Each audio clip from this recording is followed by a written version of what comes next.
जय हिंद फ्रेंड्स, परीक्षा एनालिसिस के यूट्यूब चैनल पे आप सभी लोगों का वेलकम है।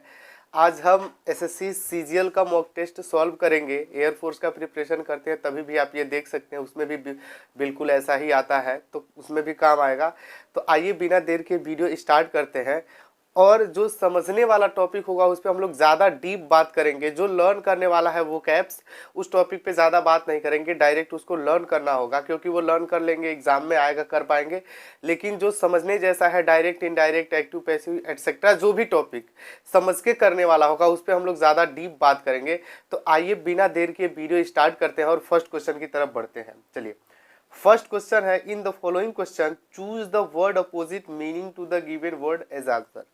लिखा हुआ है अपोजिट मीनिंग। अपोजिट मीनिंग भी लिखा हुआ आ सकता है एग्जाम में, और एंटोनिम्स भी आ सकता है, दोनों का मतलब सेम होता है। वर्ड है आपके पास ऑब्स्ट्रक्ट। ऑब्स्ट्रक्ट का मतलब होता है कि बाधा डालना, रुकावट डालना, इस टाइप का कह सकते हैं। ठीक है, आपके पास इसका अपोजिट बताना है तो क्लियर। क्लियर मतलब होता है कि फ्री छोड़ देना, तो डायरेक्ट आपका ऑप्शन यही हो जाएगा। देखिए नेक्स्ट ऑप्शन दे रखा है ब्लॉक। ब्लॉक का मतलब यही होता है किसी चीज को बांधा डालना। अगर इसका हमको सिनोनिम्स बताना होता, यानी कि सेम मीनिंग बताना होता, तो ब्लॉक हम लिख सकते थे। ऑब्स्ट्रक्ट और ब्लॉक दोनों का मतलब सेम होता है, किसी चीज को बांधा डालना। इंस्ट्रक्ट का मतलब सेम, प्रिवेंट मतलब प्रेक्षण करना। तो इस पे ज्यादा हम लोग टॉपिक पे बात नहीं करेंगे, डायरेक्ट ऑप्शन पे आते हैं। हमारा क्लियर, ऑप्शन ए आपका सही हो जाएगा, क्लियर। नेक्स्ट देखते हैं, जो समझने वाला है उस पर हम लोग बात करेंगे अभी। हाँ, नेक्स्ट क्वेश्चन देखते हैं। In the following question, there are four different words out of which one is correctly spelled. Find the correctly spelled word. चार ऑप्शन है आपके पास, लिटरेचर, लिटरल, लिटरेसी और लिटरेसी।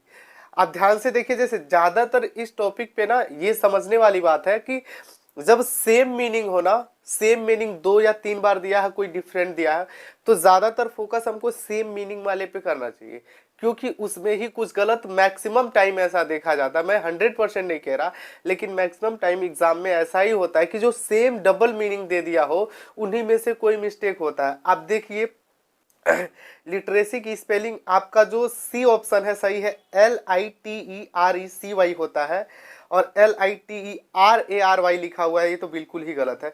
तो ऑप्शन सी हो जाएगा। चलिए नेक्स्ट क्वेश्चन पे बात करते हैं। जो समझने वाला होगा हम समझेंगे, आगे देखते हैं। इन the following question out of 4 alternative choose the one which is best express the meaning. हाँ, जो बेस्ट एक्सप्रेस, देखिए आया ना, बेस्ट एक्सप्रेस लिखा हो, सेम एज लिखा हो, सिनोनिम्स लिखा हो, सबका मतलब एक ही होता है कि उसी के उस जो सेंस वो वर्ड देता है वही सेंस अगला वर्ड भी देना चाहिए। इस पे ज्यादा फोकस करने की बात है, क्योंकि अभी देखिए इसमें लिखा हुआ बेस्ट एक्सप्रेस, मतलब कि उसी मीनिंग का, जो उस मीनिंग का सेंस निकलता है, नेक्स्ट मीनिंग का भी वही सेंस निकलना चाहिए। सिनोनिम्स लिख सकता है, फिर एज इस टाइप का भी लिखा हो सकता है एग्जाम में। तो सिनोनिम्स पूछ रखा है कोलोजल। कोलोजल का सिनोनिम्स आपका हो जाएगा इनॉमरस। आप लर्न कर लीजिएगा। आइए नेक्स्ट टॉपिक बात करते हैं। अब समझने जैसा है, ध्यान से समझिएगा। नेक्स्ट है आपका choose the appropriate preposition for the given sentence.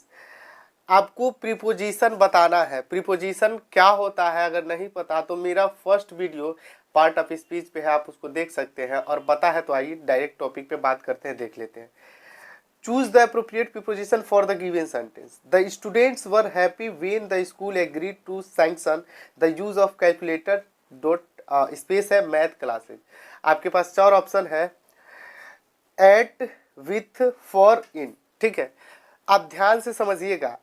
ये लिखा हुआ है कि sanction the use of calculators. आप बताइए कि यूज ऑफ कैलकुलेटर के साथ विथ अगर हम लगाते हैं, विथ मैथ क्लासेज, कभी भी फिट। देखिए इंग्लिश का 2 रूल होता है। पहला कि हम जो सेंटेंस भी फिट बैठाएं, एक बार चेक करें क्रॉस की वो सेंटेंस फिट बैठ रहा है, सेंटेंस हमको बोलने में ऑकवर्ड तो नहीं लग रहा है। जो रूल्स रेगुलेशन होते हैं वो तो अलग है, वो तो होता ही होता है, लेकिन इस टॉपिक पे भी ध्यान देना चाहिए कि ये हम जो सेंटेंस, ये सॉरी प्रीपोजिशन, कंजक्शन, इंटरजेक्शन, मतलब जो भी हम फील कर रहे हैं वो ठीक ठीक बैठ रहा है कि नहीं।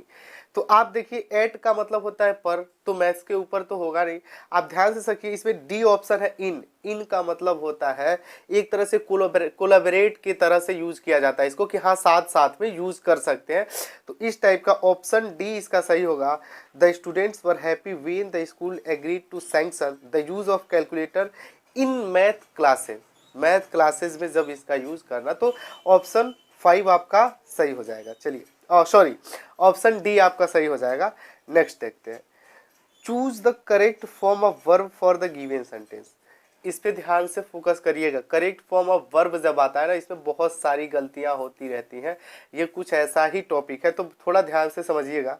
लिखा हुआ है, when I went to interview the film star he told me that he could only me a few minutes. इसको थोड़ा ध्यान से समझिएगा। लेंड का मतलब होता है उधार देना, ठीक है। नहीं भी पता, आप एक वर्ड इसमें लिखा हुआ है स्पेयर, ध्यान से समझिएगा। स्पेयर वर्ड का मतलब होता है ना किसी को, किसी में कुछ बांटना, किसी को देना, ये समझ लीजिए।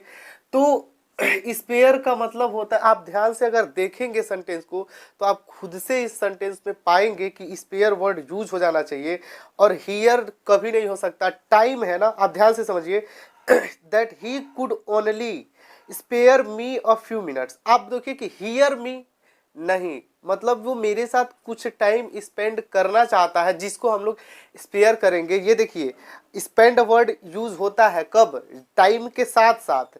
लेकिन देखिए अभी यहाँ क्या लिखा हुआ है, अ फ्यू मिनट्स लिखा। अगर यहाँ पे टाइम होता ना, तो हम स्पेंड लिख सकते थे और वो सही होता। लेकिन इसमें क्या लिखा हुआ है, मी अ फ्यू मिनट्स, तो क्या करेगा, स्पेयर मेरे साथ कुछ समय बांटेगा या देगा। आप देने के सेंस में यूज कर सकते हैं कि कुछ समय हमें देगा, ठीक है।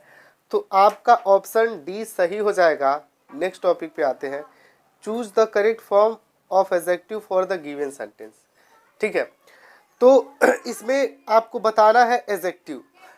यही देखिए मेन यही होता है, एडजेक्टिव, प्रीपोजिशन, कंजक्शन, इंटरजेक्शन जो फील करना होता है ना, पहले हमको पता होना चाहिए कि एडजेक्टिव किसको बोलते हैं, वर्ब किसको बोलते हैं, एडवर्ब किसको बोलते हैं, प्रीपोजिशन किसको बोलते हैं। अगर आपको आता है तो ठीक है, नहीं आता है तो बिल्कुल 20 मिनट में मैंने पढ़ाया है। मेरा फर्स्ट वीडियो आप जाके देख सकते हैं, प्लेलिस्ट में भी है, मैं इसके डिस्क्रिप्शन में भी उसका लिंक दे दूंगा, आप चेक कर सकते हैं। तो आप इसको देख लीजिएगा कि क्या होता है, समझ में आ जाएगा, तो फील करने में थोड़ा आसानी होगा। और आप जानते हैं तो चलिए भरते हैं। लिखा हुआ the noise from the disco was so space है that I had a severe headache. अब देखिए बहुत ज्यादा सर दर्द हो रहा है ना उसको, और लिखा हुआ है the noise from the disco was सो। अब यही मेन फोकस करिए, यहीं से फील करना है। तो डिस्को का साउंड बहुत ज्यादा क्या है, अब ध्यान से देखिए, टॉलरेबल, टॉलरेटिंग, इनटॉलरेट और इनटॉलरेबल। इनटॉलरेबल वर्ड ध्यान से समझिए। इनटॉलरेबल का मतलब होता है ना कि जो बहुत ज़्यादा बर्दाश्त नहीं कर पाते हम लोग, इस टाइप का। तो इसमें ऑप्शन आपका डी सही होगा, intolerable. The noise from the disco was so intolerable. क्या था, पीड़ादायक कह सकते हैं, कि मतलब बहुत ज़्यादा जो इरिटेट करता हो, इस टाइप के साउंड को हम लोग क्या कहते हैं, इनटॉलरेबल बोलते हैं। तो ऑप्शन डी सही होगा, क्योंकि सर दर्द हो रहा है, तो सोचिए कि कैसा होगा उसका साउंड। चलिए नेक्स्ट देखते हैं, choose the correct form of the modal auxiliary verb for the given sentence. Modal auxiliary verb बताना है। मॉडल एक्सुलरी वर्ब क्या होता है एक बार पढ़ लीजिएगा, क्योंकि ये ज़रूरी होता है। एक्सुलरी वर्ब से क्वेश्चन, अच्छा इससे हर बार नहीं आता है, तो इसमें बहुत ज़्यादा फोकस करने की जरूरत नहीं है, लेकिन फिर भी समझने की ज़रूरत है, एग्जाम में आ जाता है तो कैसे करना है। लिखा हुआ है, she ask the driver if she space है kindly stop the stop the bus. अब ध्यान से समझिएगा इस सेंटेंस को। लिखा हुआ है, she ask the driver if he space है काइंडली स्टॉप द बस। अब इसको वर्ड ध्यान से अगर आप देखेंगे तो इसमें क्या होगा, क्योंकि ये आस्क्ड वर्ड लिखा हुआ है, इसका मतलब कि जो भी हम सेंटेंस बनाएंगे वो पास्ट में होगा। क्यों, क्योंकि आस्क्ड वर्ड बता रहा है कि हमारा सेंटेंस किस में चला गया है, पास्ट में। आप इसमें दो ऑप्शन ऐसे ही कट कर सकते, ए और डी। क्यों, ए में लिखा हुआ है सेल और डी में लिखा हुआ है विल, और विल और सेल आपको भी पता है पास्ट नहीं होता है। इसके प्लेस पे विल का वुड और सेल का शुड होता है पास्ट। तो विल और सेल दो ऑप्शन तो बिल्कुल ऐसे ही आपका खत्म हो गया कि विल सेल तो हम फिल नहीं कर सकते। क्यों नहीं कर सकते? क्योंकि हमारा सेंटेंस पास्ट में है, तो हम जो भी एक्सिलरी वर्ब भरेंगे वो किस में होगा? पास्ट में होगा। अब हमारे पास दो ऑप्शन है वुड और शुड। शुड का यूज आप लोग बहुत लोग पढ़े होंगे, जानते हैं। ऐसे सेंटेंसेज जब आप फिट बैठा लीजिए कभी नहीं बैठेगा, उस पर हम बाद में अच्छे से चर्चा करेंगे। इसमें वुड देखेंगे ठीक फिट बैठेगा, हो जाएगा she asked the driver if he would kindly stop the bus. Sorry बस तो आप ये ऑप्शन बी सही हो जाएगा। नेक्स्ट देखते हैं, choose the correct form of tense for the given sentence. Sentence दिया हुआ है और क्या करना है? करेक्ट फॉर्म ऑफ टेंस भरना है। ये बहुत आसान होता है, जब टेंस फिल करना हो ना कोई डिफिकल्टी नहीं है। बस आप बातों को ध्यान से सुनिए और देखिए कितना आसानी से आप कर पाएंगे। बस ध्यान से सुनिएगा। लिखा हुआ डज योर ब्रदर, स्पेस है इंग्लिश। डू या डज कोई भी जानता है, जिसको हम सिंपल प्रेजेंट कहते हैं ना, सिंपल प्रेजेंट या फिर प्रेजेंट इंडेफिनिट टेंस भी बोलते हैं। आप दोनों में से आपने जो पढ़ा हो, सिंपल प्रेजेंट टेंस पढ़े हैं तभी भी ठीक है, आपने प्रेजेंट इंडेफिनिट पढ़ा तभी ठीक है, दोनों का मतलब सेम। आपने जो भी पढ़ा हो, सिंपल प्रेजेंट को ही प्रेजेंट इंडेफिनिट टेंस कहते हैं। तो आप उसमें रूल पढ़े हैं, डू या डज लगता है। पहले तो सिंपल सेंटेंस हो तो SIS लगा के बात खत्म कर देते हैं, लेकिन इंट्रोगेटिव में, निगेटिव में, इन सब में डू डज का यूज होता है। तो आप ध्यान से देखिए, अगर ये क्या है लिखा हुआ डज योर ब्रदर और स्पेस इंग्लिश। अब आप खुद से देखिए कि उसमें हम वर्ब के फर्स्ट फॉर्म का यूज करते हैं सिंपल प्रेजेंट में। आप देखिए डी ऑप्शन सही है, स्पीक लिखा। Spoken third form, speaking fifth form भी बोलते हैं इसको, कुछ लोग ING फॉर्म बोलते हैं, कुछ लोग फिफ्थ फॉर्म फोर्थ फॉर्म बोलते हैं, तो जो आपको सही लगे। तो ये देखिए स्पोकिंग नहीं, स्पीकिंग नहीं, स्पीक्स। स्पीक्स सही होता कब? जब ये डू या डज नहीं लगा होता, स्पीक्स ही सही होता। लेकिन डू या डज लगने का मतलब ये क्या हो गया? इंट्रोगेटिव में नहीं यूज होता है, निगेटिव में भी SIS का यूज नहीं होता है, किसी में नहीं। केवल सिंपल सेंटेंस होता है जिसको हम लोग अफर्मेटिव कहते हैं, तो उसमें यूज कर सकते थे। डू या डज लग जाने की वजह से SIS नहीं लगेगा। ऑप्शन आपका डी सही हो जाएगा। Does your brother speak English. चलिए नेक्स्ट देखते हैं 10 वाला। इसको बहुत ध्यान से सुनिएगा, ये तो बिल्कुल ऑप्शन ही बता देगा कैसे होगा, लेकिन थोड़ा टॉपिक पे फोकस करने की ज़रूरत है। जो टॉपिक है इस पे थोड़ा सा हम लोग पहले चर्चा कर लेते हैं, क्योंकि ज़रूरी है इस पे, तो इसलिए मैं बता रहा हूँ। थोड़ा देखिए क्या लिखा हुआ है। Board meeting was chaired, space है CO in absence of the. देखिए CO in the absence of the chairman who was on vacation. पहले अगर ध्यान से फोकस करेंगे ना, लिखा हुआ है board meeting was. An board meeting कभी हो सकता है क्या? बोर्ड मीटिंग के आगे एन लगा सकते हैं? कभी नहीं। एन यूज होता ही नहीं। आपको भी पता है कि एन यूज किसके साथ होता है। ये एन आया है तो इस पे टॉपिक पे बहुत ध्यान से हमको चर्चा करने की जरूरत है। तो ये एन वर्ड किसके किसके साथ यूज करते हैं, जरा इस पे फोकस कर रहा हूं मैं, ध्यान से सुनिएगा। क्योंकि ये बहुत लोगों को पढ़ लिया है आप लोगों ने कि क्या वोवेल और कॉन्सोनेंट वाला सिस्टम काम नहीं करता है। कभी भी कॉम्पिटिटिव एग्जाम में वोवेल, और आपने जो पढ़ रखा है ना कि वोवेल के साथ हम लोग एन का यूज करते हैं और कॉन्सोनेंट के साथ ए का प्रयोग करते हैं, यूज करते हैं, तो ये कॉम्पिटिटिव एग्जाम में कभी काम नहीं आने वाला है। क्यों? क्योंकि आपको ऐसे वर्ड्स मिलेंगे जिसके आगे हो सकता है कि ऐसे स्टार्ट हुआ होगा, मतलब वोवेल से नहीं, और उसके आगे भी एन लगाना होगा। मैं अभी आपको एग्जांपल दे सकता हूँ। हाफ आवर नहीं लिखते, हाफ एन आवर लिखते हैं। क्यों? तो ध्यान से समझिए। एक्चुअली एन का प्रयोग आपने जो पढ़ा है कि वोवेल यानी कि AEIOU, आप तो आज तक यही पढ़ रखे हैं कि AEIOU वोवेल जो होते हैं उनके साथ हम लोग क्या करते हैं? एन का यूज करते हैं। बाकी जो कॉन्सोनेंट होते हैं उनके साथ हम ए का यूज करते हैं। लेकिन यही हम लोग गलती करते हैं। कॉम्पिटिटिव एग्जाम में इस तरह के क्वेश्चंस नहीं आते, क्योंकि उनको भी पता है कि ये सबने रट रखा है। इसलिए हम जब सेंटेंस पढ़ेंगे तो उसमें जो वर्ड होगा उसके प्रोनाउंसिएशन पे डिपेंड करता है कि ए लगाना है या एन। इसके लिए आपको हिंदी क से ज्ञ तक आना चाहिए।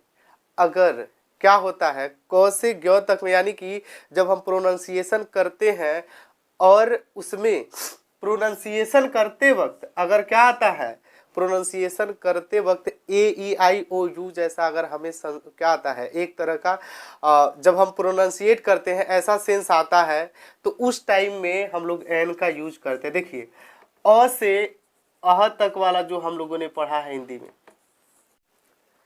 पढ़ तो हम इंग्लिश रहे लेकिन हिंदी अ से अह तक वाला अगर सेंस आ गया ना, इसीलिए एन यूनिवर्सिटी नहीं होता, अ यूनिवर्सिटी होता है, क्योंकि यूनिवर्सिटी को हम लोग यू ऐसे लिखते हैं। फोकस करिएगा इस टॉपिक पे, गलत हो जाता है इसलिए मैं बात कर रहा हूँ। पढ़ेंगे हम लोग इंग्लिश लेकिन वोवेल कॉन्सोनेंट किसका जानेंगे, हिंदी का। अ से अह तक का अगर आप कोई भी सेंटेंस बोल रहे हैं और अ से अह तक वाले सेंटेंस का कोई भी प्रोनाउंसिएशन आ रहा है ना, अगर प्रोनाउंसिएट कर रहे हैं और ऐसा आ रहा है तो आप समझ जाइएगा उसके आगे हम एन लगाएंगे। और क से ज्ञ तक का अगर कोई प्रोनाउंसिएशन आता है तो ऐसे सिचुएशन में हम लोग क्या करेंगे, अ लगाएंगे। जैसे यूनिवर्सिटी के आगे कभी भी यू से स्टार्ट तो होता है लेकिन हम लोग लगाते क्या है, ए। और इसी तरह से आवर स्टार्ट तो एच से होता है, एच ओ यू आर, लेकिन प्रोनाउंसिएट करते हैं आवर, तो इसलिए हम उसके आगे क्या लगाते हैं, एन लगाते हैं। अगर लगाना होता है तो हाफ एन आवर या एन आवर। तो मेन टॉपिक इस पे फोकस करना है, हिंदी वाले पे, ये ज़्यादा इंपॉर्टेंट था। इससे हमको लगता है मैक्सिमम टाइम हर शिफ्ट में एक क्वेश्चन आ जाता है और ये टॉपिक आ गया तो मैंने इस पे चर्चा किया। तो आप देखिए बोर्ड लिखा हुआ एन से स्टार्ट नहीं हो सकता, अ से भी स्टार्ट नहीं होगा, बोर्ड है तो द से स्टार्ट होगा, क्योंकि बोर्ड मीटिंग लिखा हुआ है तो द से स्टार्ट होगा। और ऑप्शन अगर आप चेक करें तो एन है, अ है, अ है और द से डी केवल सही हो रहा है। तो the board meeting was chaired by the CEO in the absence of chairman who was on vacation. Option D सही होगा। नेक्स्ट क्वेश्चन है जिसमें हमको ईरर बताना है। लिखा हुआ है due to its natural beauty Kashmir is known as Switzerland of India. इसमें थोड़ा क्या बहुत समझने वाली बात है। देखिए ऐसे क्वेश्चंस भी एग्जाम्स में आते रहते हैं, तो इसको सॉल्व करने के लिए क्या करेंगे, थोड़ा सा फोकस करने की जरूरत है, बस ध्यान से सुनिए। लिखा हुआ है due to its natural beauty, कोई गलत नहीं है। कश्मीर इज नोन एज सही है। लिखा हुआ स्विट्जरलैंड ऑफ इंडिया, यही गलत हो गया। The Switzerland of India compare कर रहे हैं, स्विट्जरलैंड ऑफ इंडिया अगर हम बोल देंगे तो इसका मतलब ये हो जाता है कि स्विट्जरलैंड इंडिया में ही है, और ऐसा तो नहीं होना, स्विट्जरलैंड तो इंडिया में नहीं है। हम जब कंपेयर करते हैं तो उसके पहले द लगा देते हैं। हम कंपेयर कर रहे हैं कि जैसा स्विट्जरलैंड है उसी तरह से कश्मीर भी क्या है, इंडिया का स्विट्जरलैंड है, यानी कि उसी के जैसा प्लेस है। कहने का एक्चुअल सेंस यही है कि ऐसा ही कोई प्लेस है, जैसा स्विट्जरलैंड है वैसा ही हमारा कश्मीर है इंडिया में, वो भी है। ठीक है, तो द यहाँ पे यूज करेंगे, इसलिए ऑप्शन सी गलत होगा। पूछ रखा है कि कौन से पार्ट में ईरर है, तो due to its natural beauty Kashmir is known as the Switzerland of India होना चाहिए। इसमें लिखा हुआ है स्विट्जरलैंड ऑफ इंडिया, जो गलत है। नेक्स्ट टॉपिक पे आते हैं, क्योंकि कंपेयर करते हैं, ये ध्यान दीजिए, जब कंपेयर करते हैं तो द लगा लेते हैं कि हाँ ये इसके जैसा, तो ये बस कंपेयरिंग वर्ड्स ऐसे एग्जाम्स में आते रहते हैं, तो फोकस करिएगा। नेक्स्ट है ईरर ही बताना है। If I had expected that promotion I would have been working in Milan today.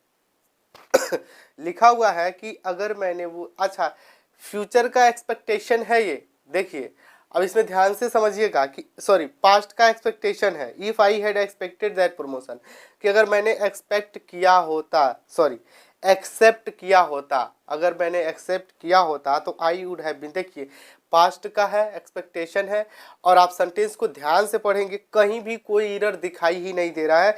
If I had expected, देखिए हैड लगा हुआ है, थर्ड फॉर्म यूज हुआ है, सही है। That promotion, I would past है, पास्ट में चला गया, आई वुड इसके साथ यूज कर लिया। I would have been working in Milan today, इस टाइम में वहाँ क्या कर रही होती, वर्क कर रही हो, सॉरी वर्क कर रहा होता, कर रही होती, जो भी। तो ये इसमें नो एरर है, ऑप्शन डी आपका सही हो जाएगा। चलिए अभी एक सेंटेंस है, यानी कि डायरेक्ट इनडायरेक्ट कहिए, नरेशन कहिए, इसमें मैं जो बताऊंगा इस टॉपिक पे ध्यान से समझिएगा, क्योंकि एक सेंटेंस तो हमारे पास यहाँ एक है, लेकिन इस पे मैं एक्सप्लेन करूँगा ऐसा कि एग्ज़ाम्स में क्वेश्चन आए तो आप कोई भी सेंटेंस हो तो बिल्कुल आसानी से कर ले। जिस बात पे मैं फोकस करूँगा उसको बड़े ध्यान से सुनिएगा आप लोग। सेंटेंस है, नरेशन है, चेंज करना है तो कैसे करेंगे। लिखा हुआ है the teacher said to the student comma inverted comma if you do your best you will surely pass. बहुत ध्यान से सुनिएगा, मैं जो इस पे बात कर रहा हूँ इस टॉपिक पे डायरेक्ट को इनडायरेक्ट में चेंज कैसे करते हैं तो उस पर थोड़ा सा फोकस करते हैं हम लोग। लिखा हुआ the teacher said to the student. देखिए पहले भी मैंने बता रखा है सेड टू को हम लोग टोल्ड में चेंज कर देंगे। सेड टू को टोल्ड में हम क्या करेंगे, चेंज कर देंगे। पहला हो गया, पहला काम तो यही कर रहा है, सेड टू को किस में चेंज कर देना है, टोल्ड में। अब देखिए इसके बाद कोमा के प्लेस पे क्या करते हैं, दैट लगाते हैं। क्या, कोमा के प्लेस पे दैट लगा देते हैं। तो टोल्ड के बाद हम दैट लगाएंगे। इफ है तो इफ को रहने देते हैं। अब देखिए नेक्स्ट है you do your best you will surely pass.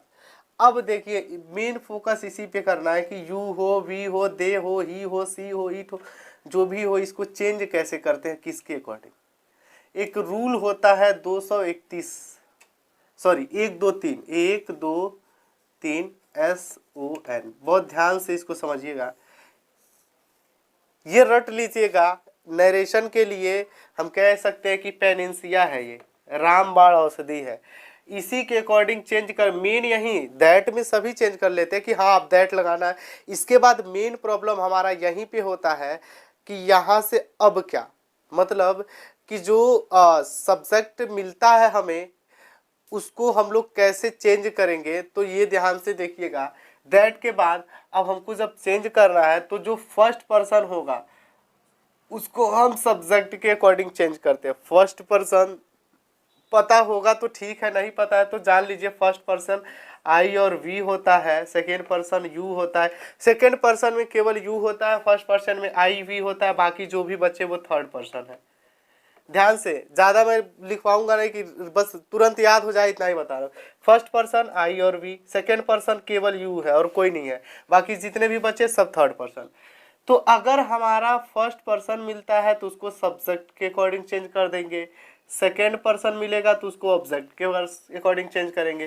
Third person मिलेगा तो नो चेंजिंग। अगर कोई थर्ड पर्सन है तो उसमें चेंज नहीं करेंगे। ध्यान से सुनिए, फिर से एक बार समझ लीजिए।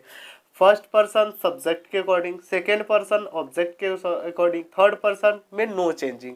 अच्छा, ये फर्स्ट पर्सन कौन है तो आई और वी, सेकेंड पर्सन कौन है तो यू है, थर्ड पर्सन बाकी जो भी बचते हैं सभी क्या हो गए हमारे थर्ड पर्सन।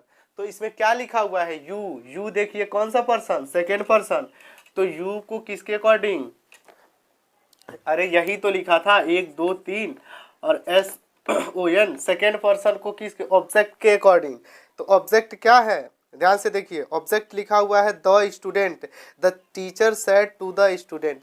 तो स्टूडेंट्स के अकॉर्डिंग क्या होगा, इफ दे, क्या होगा, दे। इफ दे, अच्छा डू योर बेस्ट तो क्या हो जाएगा, डिड, पास्ट में लेके जाएंगे क्योंकि ये क्या है, डू लिखा हुआ है तो इसको डिड करेंगे, पास्ट में लेके जाएंगे तो हो जाएगा डिड। और your, your, your objective case इसी का हो गया, किसका, योर लिखा हुआ है तो किसके अकॉर्डिंग, तो दियर हो जाएगा ऑब्जेक्ट के अकॉर्डिंग। तो क्या हो जाएगा ये, do their best, you will नहीं, दे विल श्योरली पास। अब आप अगर ऑप्शन मिलाए तो आपका हो जाएगा, सॉरी पास्ट में लेके जाना है, सॉरी पास्ट में लेके जाना, दे विल है तो वुड हो जाएगा, दे वुड। विल को पास्ट में करेंगे तो वुड हो जाएगा, विल को चेंज करेंगे तो वुड हो जाएगा। तो हमारा ऑप्शन क्या हो जाएगा, डी सही होगा। The teacher told the student that if they did their best they would surely pass. क्या, they would surely passed. Expect करते हैं कि आप लोगों को समझ में आया होगा मैंने जो भी बताया। चलिए बाकी नेक्स्ट वीडियो में लेके आते हैं नेक्स्ट मॉक टेस्ट। तब तक के लिए जय हिंद।